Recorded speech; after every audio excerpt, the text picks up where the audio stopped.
بسم اللہ الرحمن الرحیم۔ السلام علیکم۔ آج کی ویڈیو میں ہم اسلامیت کے اہم مختصر سوالات دیکھیں گے، تو چلیے شروع کرتے ہیں۔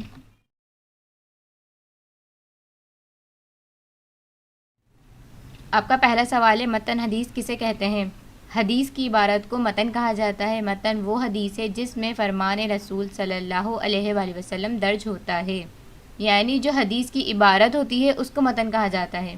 اور متن حدیث وہ کہلاتی ہے جس میں ہمارے آخری پیغمبر حضرت محمد صلی اللہ علیہ وآلہ وسلم کا کوئی فرمان درج ہوتا ہے۔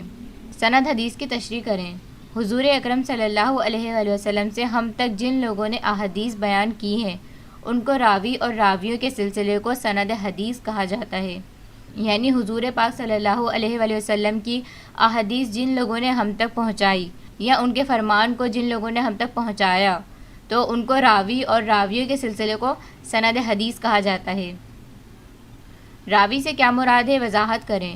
حدیث بیان کرنے والے کو راوی کہتے ہیں۔ حضور اکرم صلی اللہ علیہ وآلہ وسلم سے ہم تک جن لوگوں نے احادیث بیان کی ہے ان کو راوی کہا جاتا ہے، یعنی جو لوگ حضور پاک صلی اللہ علیہ وآلہ وسلم کی حدیث کو بیان کرتے ہیں ان کو راوی کہا جاتا ہے۔ امر بالمعروف و نہی عن المنکر سے کیا مراد ہے؟ امر بالمعروف ہر اس کام کے حکم دینے کے معنی ہے جسے عقل اور شریعت اچھا کام سمجھے، اور نہی عن المنکر ہر اس کام کے روکنے اور منع کرنے کے معنی ہے جسے عقل یا شریعت برا کام سمجھے۔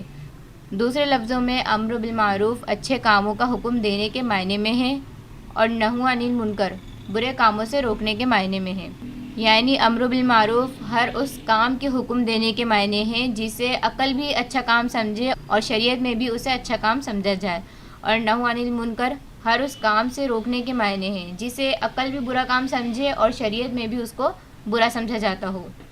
اللہ تعالیٰ سے مدد ملنے کی چند صورتیں تحریر کریں۔ ہر مسلمان اللہ تعالیٰ سے، رسول پاک صلی اللہ علیہ وآلہ وسلم سے اور اسلام سے، اپنے خاندان، اپنی اولاد، اپنے مال، بلکہ اپنی جان سے بھی زیادہ محبت کرے۔ ہر مسلمان دنیا کی محبت کو چھوڑ کر اپنی آخرت کو مد نظر رکھے۔ ایک مسلمان اللہ تعالیٰ کی ذات پر مکمل بھروسہ، اعتماد اور توکل رکھے۔ ایک مسلمان ظلم کرنے، حرام کاری اور حرام کمائی سے بچے، یعنی ہر مسلمان کو چاہیے کہ وہ اللہ تعالیٰ سے اور رسول پاک صلی اللہ علیہ وآلہ وسلم سے اور اسلام سے سب سے زیادہ محبت کرے، چاہے دنیا کا کوئی بھی رشتہ ہو، ماں باپ ہو، خاندان ہو، اولاد ہو، میاں بیوی کا رشتہ ہو، جو بھی رشتہ ہو، ان سب سے زیادہ بڑھ کر ہمیں چاہیے کہ ہم اللہ تعالیٰ سے اور اس کے رسول حضرت محمد صلی اللہ علیہ وآلہ وسلم سے محبت کریں۔ اور ہر مسلمان کو چاہیے کہ دنیا کی تمام محبت کو چھوڑ کر اپنی آخرت کو مد نظر رکھتے ہوئے اپنی آخرت کی فکر کریں۔ ہر مسلمان کو چاہیے کہ وہ اللہ تعالیٰ کی ذات پر مکمل طور پر بھروسہ کرے، اسی پر ہی توکل کرے، زندگی کے ہر معاملے میں اللہ تعالیٰ پر مکمل بھروسہ رکھے۔ ہر مسلمان کو چاہیے کہ وہ ظلم کرنے سے بچے، حرام کاری کرنے سے بچے اور حرام کمائی سے بھی بچے۔ اللہ تعالیٰ اور حضور محمد صلی اللہ علیہ وآلہ وسلم سے محبت کا معیار کیا ہونا چاہیے؟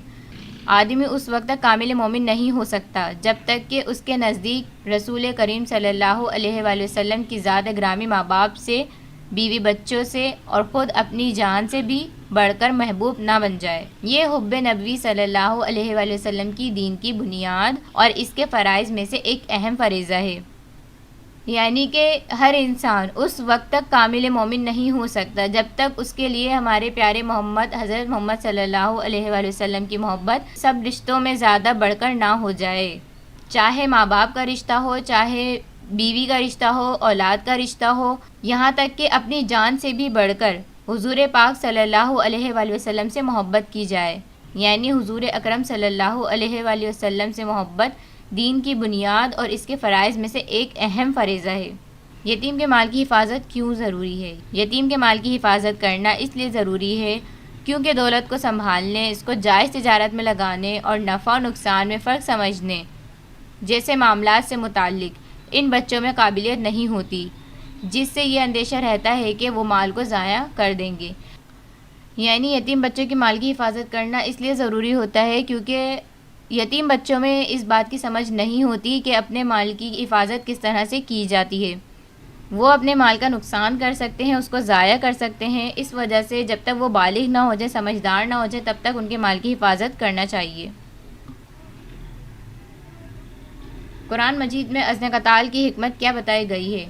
اسلامی ریاست کا دفاع، ظلم کا خاتمہ، دیگر ادیان پر غلبہ، اعلیٰ کلامت اللہ کو عزل قتال کی حکمت بتایا گیا ہے۔ یعنی قرآن مجید میں عزل قتال کی حکمت بتائی گئی ہے کہ ریاست کا دفاع کیا جائے، ظلم کا خاتمہ کیا جائے، اور دیگر ادیان جو ہے وہ دین کی جمع ہے، اس پر غلبہ، اعلیٰ کلامت اللہ کو عزل قتال کی حکمت بتایا گیا ہے۔ اور اپنے آپ کو قتل مت کرو کا مفہوم تحریر کریں۔ اس کا مفہوم یہ ہے کہ جب کوئی دوسرے کو ناحق قتل کرے گا تو بدلے میں وہ خود قتل ہوگا۔ اسی طرح اس میں خودکشی کرنے کی ممانعت بھی واضح ہے۔ یعنی اس کا مفہوم یہ بتایا گیا ہے کہ جب انسان کسی دوسرے کو ناحق قتل کرتا ہے تو بدلے میں اللہ تعالیٰ نے اس کے لیے بھی قتل کی ہی سزا رکھی ہے، تو اس طرح سے خودکشی کرنے کی ممانعت بھی واضح ہوتی ہے۔ سنت سے کیا مراد ہے؟ قرآن کریم کی روشنی میں تحریر کریں۔ سنت کو قرآن کریم میں اسوہ حسنہ کے نام سے بیان کیا ہے، اور اسوہ حسنہ نبی کریم صلی اللہ علیہ وآلہ وسلم کے زندگی گزارنے کے اختیار کردہ طریقوں کو کہتے ہیں۔ یعنی قرآن پاک میں سنت کو جو ہے اسوہ حسنہ کے نام سے بتایا گیا ہے، اور ہمارے پیارے نبی حضرت محمد صلی اللہ علیہ وآلہ وسلم کے زندگی گزارنے کے جو اختیار کردہ طریقے ہوتے ہیں ان کو اسوہ حسنہ کہا جاتا ہے۔ قرآن کریم میں امن عامہ میں خلل ڈالنے والوں کے لیے کون سی سزائیں مقرر کی گئی ہیں؟ امن عامہ میں خلل ڈالنے والوں کی سزائیں، ان کی سزائیں درجہ ذیل ہیں۔ قتل کرنا، اگر ڈاکوؤں نے کسی مسلمان یا کسی ذمی کو قتل کیا اور مال نہ لیا تو اسے صرف قتل ہی کیا جائے گا، مگر قتل بھی کیا اور مال بھی لوٹا تو بادشاہ اسلام کو اختیار ہے کہ ہاتھ پاؤں کاٹ کر قتل کر ڈالے یا صرف قتل کر دیں۔ یعنی اگر ڈاکوؤں نے مسلمان کو صرف قتل کیا اور سامان یا مال کو نہیں لوٹا تو ان کے لیے حکم ہے کہ ان کو صرف قتل کر دیا جائے، لیکن اگر انہوں نے قتل بھی کیا اور اس کا سامان بھی لوٹ لیا تو بادشاہ اسلام کو اختیار ہے کہ وہ ان کے ہاتھ پیر کاٹ کر قتل کر دیں، یا اگر ہاتھ پاؤں نہیں بھی کاٹے تو قتل کر دیں۔ ان کے ہاتھ اور پاؤں مخالف سمتوں سے کاٹ ڈالنا۔ اگر قتل نہیں کیا اور صرف مال لوٹا تو ان کا دایاں ہاتھ اور بایاں پاؤں کاٹ دیا جائے۔ یعنی اگر ڈاکوؤں نے صرف سامان لوٹا اور قتل نہیں کیا تو ان کا دایاں ہاتھ اور بایاں پاؤں کاٹ دینا چاہیے۔ جلا وطن کر دینا، ہمارے ہاں جلا وطن کر دینے سے مراد قید کر دینا ہے۔ اگر نہ مال لوٹا نہ قتل کیا، صرف ڈرایا دھمکایا، اس صورت میں انہیں قید کر لیا جائے گا یہاں تک کہ توبہ کر لیں۔ یعنی انہوں نے نہ قتل کیا اور نہ ہی کوئی سامان لوٹا، لیکن ڈرایا اور دھمکایا ہو تو اس صورت میں انہیں قید کر لینا چاہیے، چاہے وہ توبہ بھی کر لیں لیکن پھر بھی انہیں قید کر لینا چاہیے۔